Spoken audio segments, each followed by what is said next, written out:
What's up guys, this is Ollie and today we are looking at Oakenshrub's adventure, the latest adventure hero in Rivengard, one of the Sacred Grove faction. Very interesting unit, super tanky. How tanky he is we can find out in this particular adventure, because for the first time ever we're going to see what this unit is like as a diamond rank unit. Let's delve right in. This is one of the most easy adventures if you're asking me. It's relatively easy to get max points. So let's just look at common encounter number 1. This is where we are. So here we have to play whatever we want. There are absolutely zero restrictions in terms of unit selection, so you can do whatever you want. You just have to make sure that all of these opponents are going down on your very first turn. So it's important to not waste any time, to go right into it. And I think I'm feeling like I got the unit for the job, and the job in this case, or the unit in this case, is Snazbang. Now, I've tried this a couple of times, not this first encounter, but I tried playing Snazbang a couple of times. I learned that you have to absolutely crit everybody on the first turn, otherwise, because he crits a lot, you're ending up with him taking damage due to the fire. So, like, Snazbang comes with a little asterisk on top of his name, but if you think of that part, you're gonna be fine. In common encounter number 2, the same is true. We are limited in any way whatsoever. We can just play whoever we want. I needed 2 attempts, and I think the reason was that Snazbang, yes, that's actually the encounter where it happened. Snazbang hit these 3 guys on the left side, but he was ending up in fire because he was critting, and then 1 guy survived, and that was a bit of a problem. And then I looked at this encounter again and I'm like, wait a second, there's a unit that can chain attacks together and kill like everything in sight, and that unit is of course Tanamo. So let's just start things with Queen Akeshru on the right side. After that, Tanamo is coming to town, and that's basically it. And it's the second encounter in a row where we didn't even move Oakenshrub and we got perfect scores. So far, so good. Which takes us to common encounter number 3, and still we can play whoever we want. So some of the easiest common encounters in a long time. The only downside to this is that we don't really get to see a big show off of what Oakenshrub can do, because we can play whoever we want, and very often Oakenshrub doesn't happen to be the strongest hero. So let me just skip this part a little bit. I think I'm eventually settling. I'm trying to select a 6 unit. This didn't work. I wasn't able to cheat here. Then we go with Tim to clear the top left corner of the map. Then after that, I felt like, okay, I think Tanamo is good. So yeah, she's taking out a couple of guys. Then we can just do another attack, and yet one more attack with Ranaklu, who is guaranteed to take down this unit, and that gives us another 500 points, perfect score without even moving Oakenshrub. Whose adventure was this? We made it to the uncommon encounters, and for the first time ever we're going to see what Oakenshrub can actually do, or at least so I thought. So in this encounter we are not allowed to play any mounted heroes. It took me forever to find some warriors that are not mounted. Half of these guys are mounted. I was trying to play Silverroot before I realized, wait a second, Silverroot is also mounted, even though he's like the horse and the unit at the same time. And then I felt really clever, trying to do something here with Cinder. So I'm moving in with Bullmon, critting another unit. Then I'm like, okay, this is good. This is a really good situation for my squad here. So I'm moving Cinder to the back, and I'm feeling like, let's just speed this up a little bit. I'm moving Cinder to the back, get the Fire Spitter out, move up with Oakenshrub, and I'm like, okay, this is great. I didn't really do anything. Oakenshrub only smashed the neck. And apparently, this didn't work so well. Look at this. 649 out of 650. Are you kidding me? So I had to do this one again. For my second attempt, I switched the units up a little bit, and I didn't play Cinder. I'm sorry, Lord Nako, I tried, but it wasn't meant to be. So this time we're using Bullmon for these guys at the front, and we're using Boulder, because Boulder has a very cool effect. He heals himself. I mean, yes, that's the passive, but the active is also healing himself, because Boulder actually has full health after you use the active. And then it's Bullmon again, and in the end we didn't use Oakenshrub, because that apparently is what you need to do in this adventure. In uncommon encounter number 2, we need to play heroes from the Sacred Grove. Now this is something that I'm kind of remembering from the last adventure, and where more often than not Nixie turned out to be the absolute MVP among all of the units. So here I'm taking a little while until I got my unit selection down, and then eventually I'm like, oh wait a second, Scruffy is a unit. And Scruffy is a unit, and not just any unit. Scruffy happens to be one of the best units. We can see what we're doing here.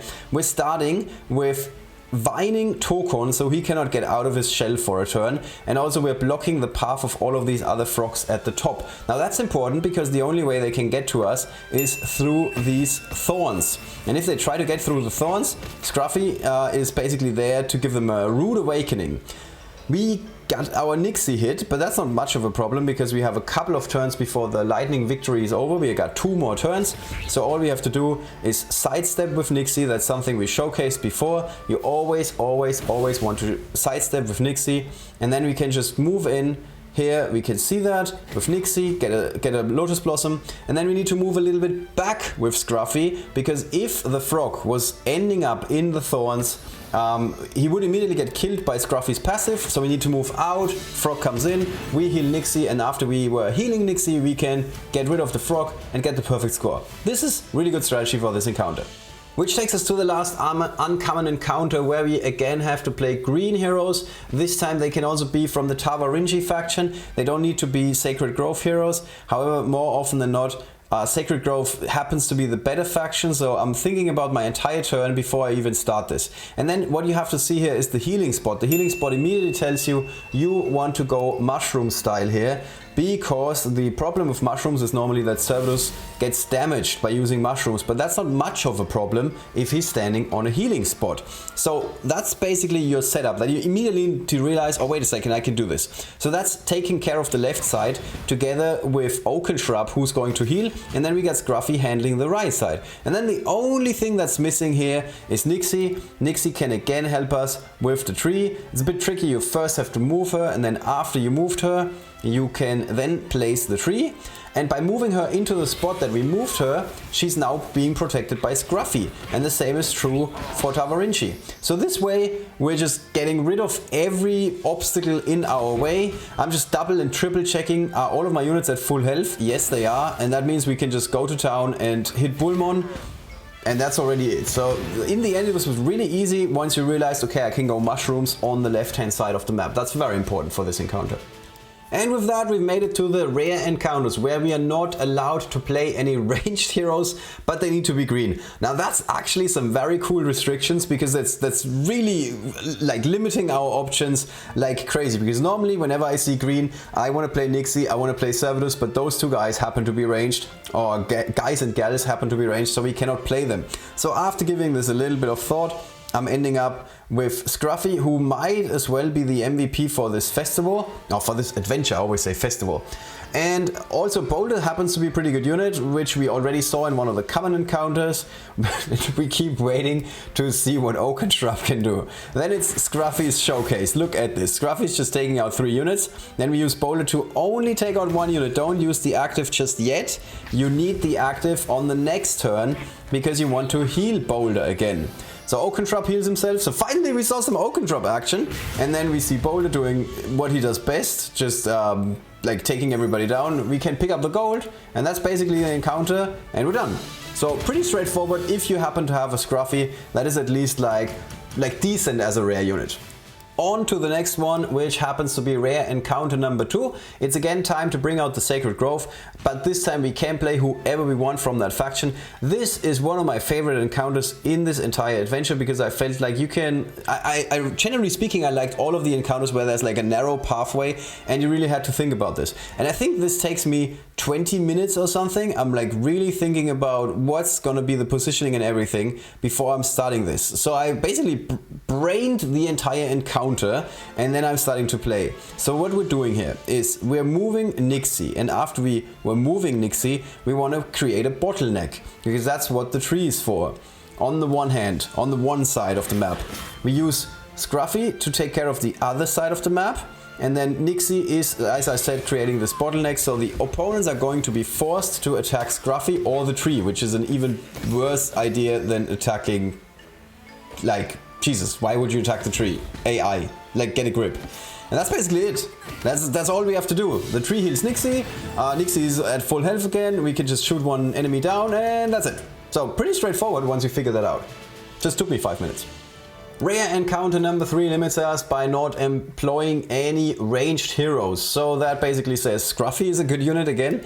This I needed several attempts because you have to be a bit lucky with your Dorga summons. But if you end up with this setup or with this summon for Dorga, you're gonna be fine. Then there's another thing that you need to keep in mind, and that is that Scruffy cannot be right next to the egg here. He needs to be one step away from the egg because these guys need to move into Scruffy and then his passive triggers.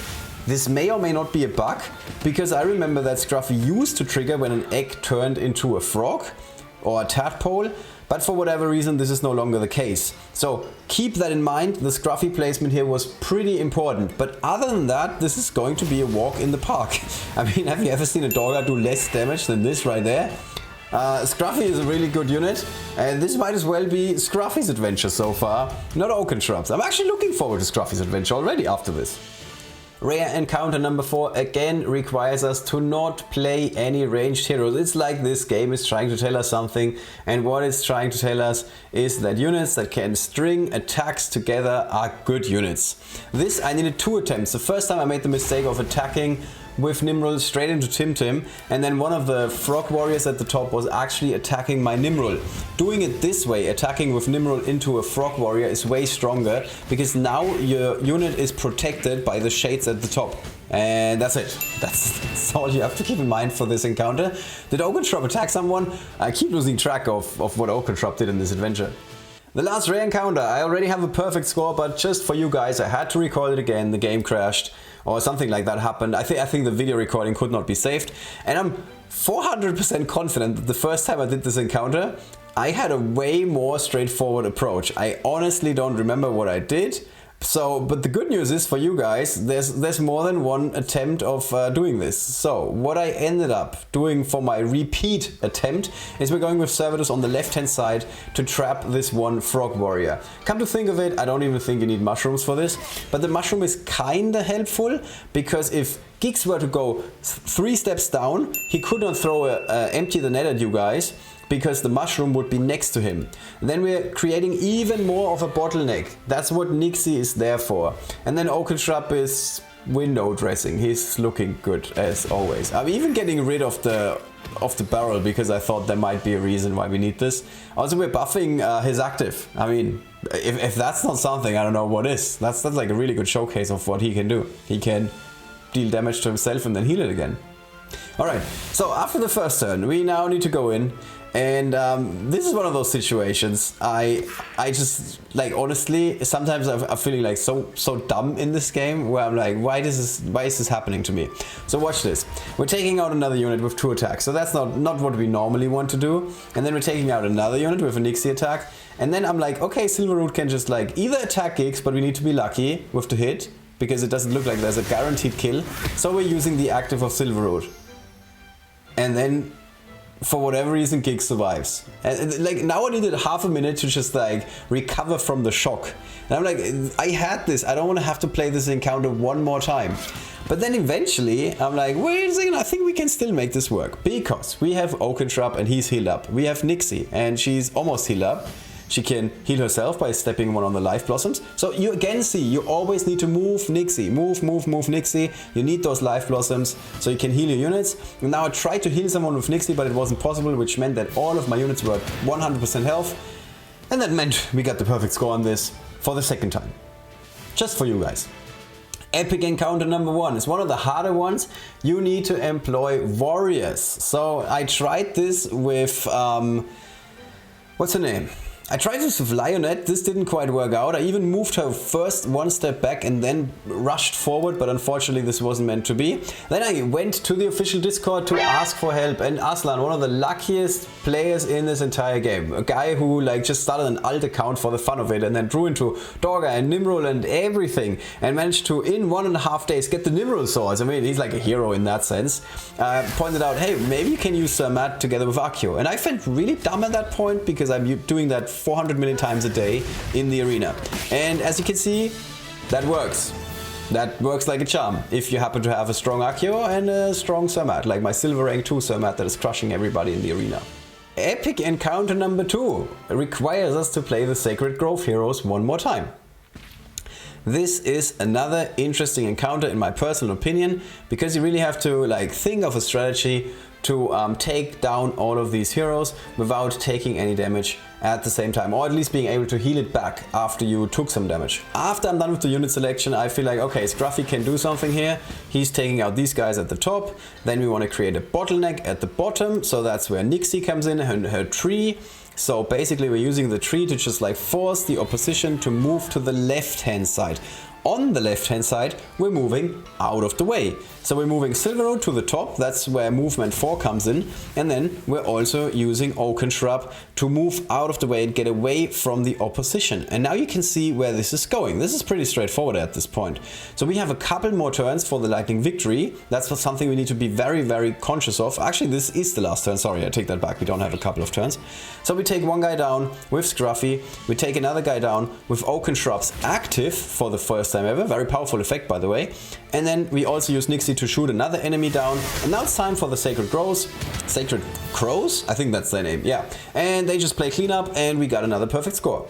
Epic encounter number 3 requires us to not play any mounted heroes, which I don't feel is much of a problem half the time. At least if you happen to have a very strong Tanamo. I mean, this entire encounter just screams Tanamo. It also screams Scruffy to some degree. And on top of that, it also screams Runner Clue and Queen Akeshu. There's like so many options in this encounter. I honestly think this is one of the easiest encounters I've ever seen. So this is basically what I thought, and then I just like made that happen. I'm selecting all of these units. And then after the unit selection, it's time to go to town. I'm just like, okay, just let's see what we can do here. And then Tanamo is off to the races, and he just takes out the entire bottom left line. Then we go Scruffy, and then we decide that Oakenshrub can actually do something for once in this adventure. It's this adventure after all. And we get another perfect score. And that's basically it for all of the common, uncommon, rare and epic encounters. And that means it's time to tackle the legendary encounter, in which we can play any green unit. Now, spoilers ahead, I did not get a perfect score on this encounter. However, I can show you guys a strategy that I feel is the correct strategy for this particular encounter. And if I play this a little bit more right, a little bit righter, if that's a word, I'm going to get a perfect score. But I'm already dropping this video for you guys, so you can also unlock some sweet, sweet rewards for Oakenshrub. So you first need to move in with Oakenshrub. This is not a misplay, because we do not want to have a mushroom in the spot where Oakenshrub is in. Then we can give some support with Tavarinci from the back. And this is the first misplay I'm making here, and that's the positioning of Nixie. I think you want to start with Nixie in the middle spot where Silverwood is now, because then if you move her out of that spot, you have the Life Blossom there. And you sometimes need to heal your units, we can see that already. You want to heal your Cerberus, for example. Like in this case it works out. But he cannot connect, so you might as well put the healing pad in the middle. Alright, so that's basically the start. And then we just see a 1 versus 1 the entire time. We just have Oakenshrub versus 1 Frog Warrior. Frog Warrior does damage to Oakenshrub. Oakenshrub heals the damage back with his passive, and he gets some additional help and support with Tavarinci. And the cool thing about this encounter is we have time. We have 3 more turns for the Lightning Victory, so we're in no rush whatsoever. The only thing we need to be careful of is the fact that Tim can actually do some damage here. I mean, it's a very powerful unit, everybody knows that. And we need to move around left and right with Nixie a little bit again. So now we move Tavarinci out of the way and heal our Oakenshrub. And then I was thinking for the first time, should I go for the active of Silverwood? And no, it's not time yet. However, I think this is the turn where you actually have to go for the active of Silverwood. And this is the misplay that I'm making, because I was thinking I don't need it yet. And yeah, basically that cost me. So there's a couple of options you have here. One option would be getting Nixie a bit closer to the palm tree, so you can create a Lotus Blossom for Oakenshrub to stand on. It's one option. Another option is you could go for the active of Tavarinci, but the problem is that the mushroom is in the way. You could also try and play this encounter without mushrooms. I'm still not 100% sure that mushrooms are the way to go. So as you can see here, my Oakenshrub is not all the way healed up, and that's basically the problem, because now my Tavarinci is also taking a lot of damage. And Oakenshrub is now out of range, he can no longer be healed. I didn't realize he had this much health, which might actually be my fault. Should have known this, previewed the unit, has infinite health, like the most health of any unit in Rivengard. But we are able to heal Tavarinci back, we can heal Oakenshrub, we can heal Oakenshrub some more, but it's not enough. In the end, he did take enough damage to not go down, and then we go with Silverroot, and he's even damaging the mushroom and dealing some damage to himself. So I think there's several ways to make this encounter work, but this, generally speaking, is the lineup if you're asking me. If you have a different lineup, let me know. For once, I did not feel like Scruffy was the key unit in this encounter. But that's basically already it for this adventure. This was sweet and short and very enjoyable for me personally. It really showcased what Scruffy can do, and Oakenshrub also killed like 5 units in this entire adventure. I hope my strategies were helpful and you were able to unlock a couple more rewards for Oakenshrub. What do you think about the unit? What do you think about the adventure? Let me know and leave a comment below this video. As I pointed out in the video already, there's a couple of times where I got kind of stuck. I just asked on the official Discord. This is really good advice for you. You should also join the official Discord because all the cool guys are hanging out there and give you advice how to do well in this game in general and also in this adventure. Speaking of Discord, my team Eternal Nexus is also looking for some fresh new blood. We are looking for 2 new players that either are power level 23 or on their way to power level 23. Let me know if you feel like you got what it takes to join our squad. We want to have someone who helps us fight legendary dragons and make sure all of our 4 guilds are staying in the top 10. With that, hope you enjoyed this video. Hope to see you guys again very soon, either on the Discord or of course in the arena where I'm trying to go for 7 wins in a row. That's it for today. Bye bye. Take care.